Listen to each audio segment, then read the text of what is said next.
नमस्कार साथियों, स्वागत है आप सभी का। मैं सुशील यादव लेकर आया हूं आप सभी के सामने एक ऐसी वीडियो जो कि 10 मिनट की रहने वाली है। यानी 10 मिनट के अंदर हम एक टॉपिक को खलास करने का काम इस वीडियो के अंदर करते हैं और बहुत खूबसूरत जबरदस्त तरीके से आप सभी लोग जानते हैं कि हम इस क्लास के अंदर एक क्लास में एक टॉपिक को खलास करने का काम कर रहे हैं। दोस्तों आइएगा, थोड़ा सा यहाँ पर कुछ तरीका टाइप का खा गया है तो आंख स्वेलिंग क्यों है ये कमेंट में मत पूछिएगा। आइएगा दोस्तों, अगर हम बात करें तो हमारे कुछ बैचेज चल रहे हैं जो पीडब्ल्यू एप्लीकेशन पर है, जाकर आप ये बैचेज ले सकते हैं। शुरुआत करते हैं अपने क्लास की। महत्वपूर्ण अवार्डों पर आज ये क्लास रहने वाली है, बहुत शानदार सी क्लास रहेगी। आपसे प्रश्न यहाँ से पूछे जाते हैं।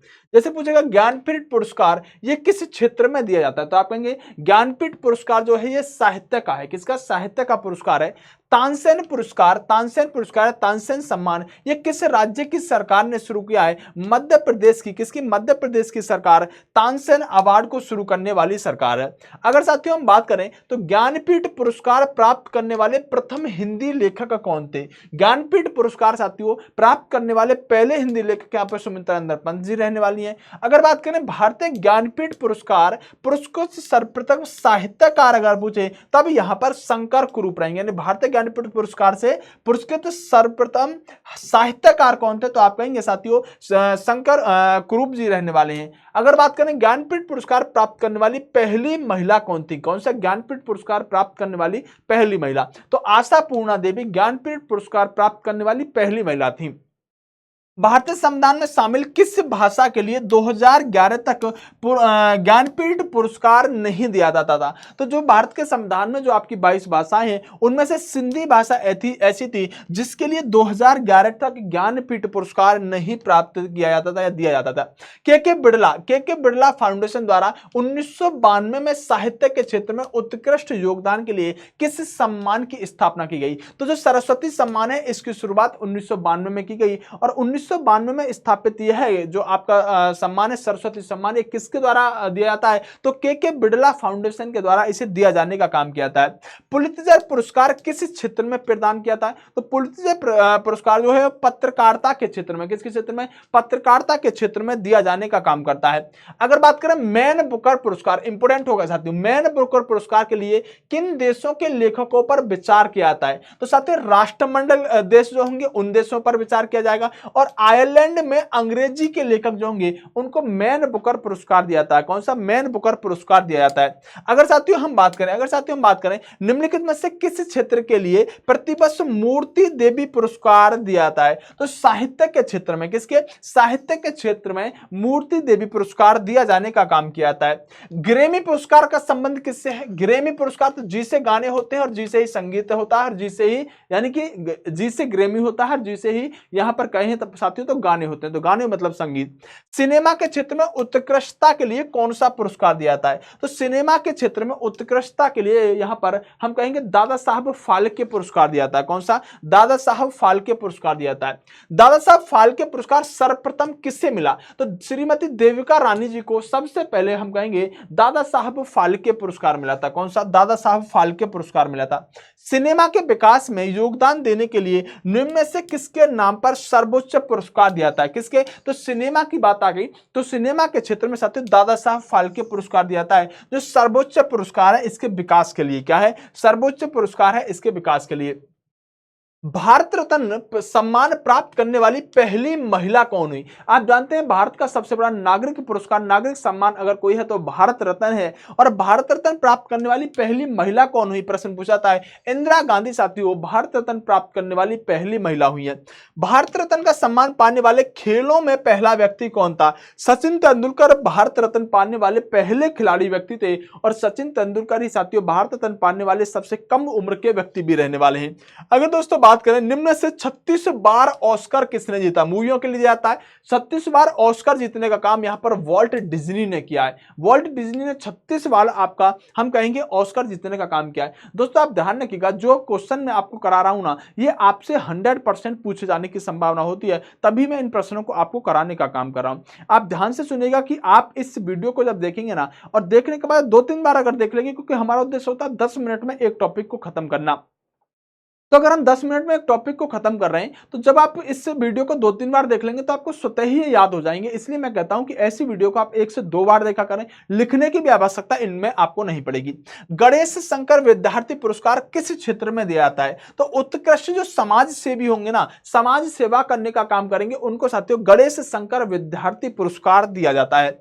अगर बात करें तो शांति स्वरूप भटनागर, कौन सा? शांति स्वरूप भटनागर पुरस्कार दिया जाता है विज्ञान में उत्कृष्ट योगदान के लिए। किसमें? विज्ञान में उत्कृष्ट योगदान के लिए। कलिंग पुरस्कार दिया जाता है, तो कलिंग पुरस्कार विज्ञान की लोकप्रिय, विज्ञान को लोकप्रिय बनाने के लिए आपका कलिंग पुरस्कार दिया था। तो विज्ञान से संबंध हो गया आपका कलिंग का, विज्ञान का संबंध हो गया कलिंग से। निम्न में से कौन सा संगठन कलिंग पुरस्कार देता है? बहुत इंपॉर्टेंट क्वेश्चन है, भारत सरकार इसको नहीं देती है। यूनेस्को के द्वारा कलिंग पुरस्कार दिया था। क्षेत्र की बात करें तो विज्ञान हो जाएगा।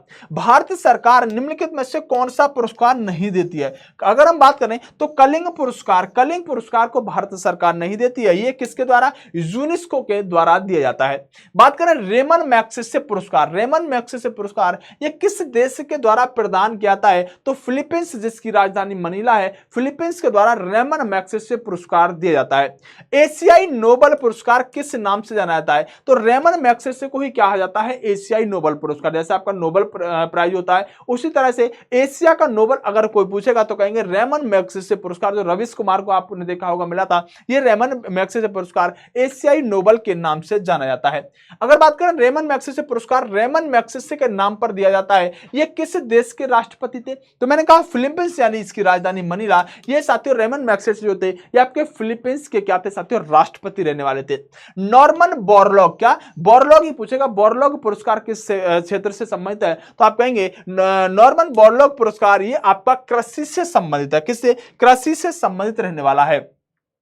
प्रतिष्ठित टाइलर पुरस्कार, कौन सा? प्रतिष्ठित टाइलर पुरस्कार ये किस क्षेत्र में दिया जाता है? तो पर्यावरण सुरक्षा के लिए साथियों आपका टाइलर पुरस्कार दिया जाता है। किसके लिए? पर्यावरण के लिए टाइलर पुरस्कार दिया जाता है। निम्नलिखित में से कौन सा पुरस्कार खेल कूद के क्षेत्र से संबंधित नहीं है? इसने पूछा नहीं है, तो आप कहेंगे नॉर्मन बोरलॉग पुरस्कार। अभी आपको बताकर चला हूं कृषि से इसका संबंध रहने वाला, खेल कूद से संबंधित नहीं है।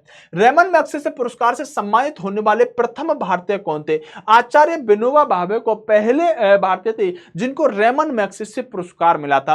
अर्जुन और द्रोणाचार्य पुरस्कार किस क्षेत्र से संबंधित है? तो जो अच्छे गुरु होते हैं, जो अच्छे कोच होते हैं, उनको द्रोणाचार्य पुरस्कार दिया था स्पोर्ट्स यानी खेलकूद के अंदर, और अच्छे खिलाड़ियों को अर्जुन पुरस्कार दिया जाता है। तो अर्जुन और द्रोणाचार्य जो है ये आपके खेल पुरस्कार हैं। क्या है? ये आपके खेल पुरस्कार हैं।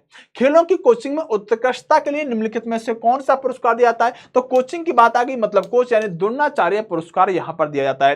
प्रतिभा से कितने क्षेत्रों में नोबेल पुरस्कार दिए जाते हैं? बहुत इंपॉर्टेंट क्वेश्चन होगा साथियों। बात करें तो 6 क्षेत्रों में, कितने? 6 क्षेत्रों में आपके प्रतिवर्ष नोबेल पुरस्कार दिए जाते हैं। निम्नलिखित में से किस विषय पर नोबेल पुरस्कार नहीं दिया था? तो गणित के क्षेत्र में नोबेल पुरस्कार नहीं दिया था। आप जानते हैं साथियों चिकित्सा के क्षेत्र में, फिजिक्स के क्षेत्र में, केमिस्ट्री के क्षेत्र में, बहुत फिजिक्स, केमिस्ट्री और आपका बायोलॉजी तीनों तो होती है। तो बायोलॉजी का चिकित्सा लिखेगा तो आप कह सकते हैं भौतिक और रसायन यानी फिजिक्स केमिस्ट्री हो जाएगा। साहित्य के क्षेत्र में, शांति आदि के क्षेत्र में नोबेल पुरस्कार मिलता है। गणित के क्षेत्र में नोबेल पुरस्कार नहीं मिलता है। निम्नलिखित में से कौन सा विश्व का सर्वोच्च पर्यावरण संरक्षण पुरस्कार है? कौन सा? विश्व का सबसे बड़ा पर्यावरण संरक्षण पुरस्कार कौन सा है? तो विश्व की अगर हम बात करें तो गोल्डन पांडा पुरस्कार। गोल्डन पांडा पुरस्कार पर्यावरण के क्षेत्र में विश्व का सबसे बड़ा पुरस्कार। किसके क्षेत्र में? पर्यावरण के क्षेत्र में। नोबेल पुरस्कार की स्थापना किस देश ने की? नोबेल की जो स्थापना करी है वो स्वीडन देश ने करी है। किसने? स्वीडन देश ने नोबेल पुरस्कार की शुरुआत करी है। द्रोणाचार्य पुरस्कार किस क्षेत्र में जाता है? खेल प्रशिक्षण, मतलब कोच, यानी कि हम कह सकते हैं साथियों जो आपके गुरु होते हैं। नोबेल पुरस्कार किसकी स्मृति में दिया जाता है? याद में, यानी नोबेल पुरस्कार हम बात करें तो अल्फ्रेड नोबेल की याद में दिया जाता है। नोबेल पुरस्कार अधिक से अधिक कितने लोगों की भागीदारी को दिया जा सकता है? तो 3 लोगों को अधिक से अधिक दिया जाता है एक क्षेत्र में नोबेल पुरस्कार। एक व्यक्ति को, 2 व्यक्ति को दिया जा सकता है, अधिकतम 3 से ज्यादा नहीं हो सकते। कौन सा पुरस्कार सम्मान केवल रक्षा कर्मियों को दिया जाता है? तो अशोक चक्र जो होता है वो सेना से संबंधित पुरस्कार होता है। अशोक चक्र केवल रक्षा कर्मियों को दिया जाता है। नोबेल पुरस्कार का आरंभ कब हुआ? तो नोबेल पुरस्कार का आरंभ 1901 में किया गया। कब? 1901 में नोबेल पुरस्कार की शुरुआत हुई। भारत में प्रथम नोबेल पुरस्कार किस विषय के लिए मिला? तो साहित्य रविन्द्रनाथ टैगोर को पहले व्यक्ति थे जिनको नोबेल पुरस्कार से नवाजा गया था। सीवी रमन को नोबेल पुरस्कार कब मिला? 1930 में सीवी रमन को साथियों नोबेल पुरस्कार मिला था। कब? 1930 में नोबेल पुरस्कार सीवी रमन को मिला था। दोस्तों 10 मिनट की इस क्लास में हमने शानदार तरीके से, बेहतरीन तरीके से सारे के सारे अवार्डों को जाना है जो अंतरराष्ट्रीय लेवल के होते हैं, और आपसे प्रश्न पूछा जाएगा कि बताइएगा कौन सा पुरस्कार किससे संबंधित रहने वाला है। तो आप बेफिक्र तरीके से साथियों इस क्लास को लीजिएगा। 10 मिनट के अंदर एक टॉपिक को हम खलास करने का काम करेंगे और हर रोज आपको ये वीडियो मिलने का काम करेगी। जय हिंद प्यारे साथियों, नमस्कार, मिलते हैं अगली वीडियो में।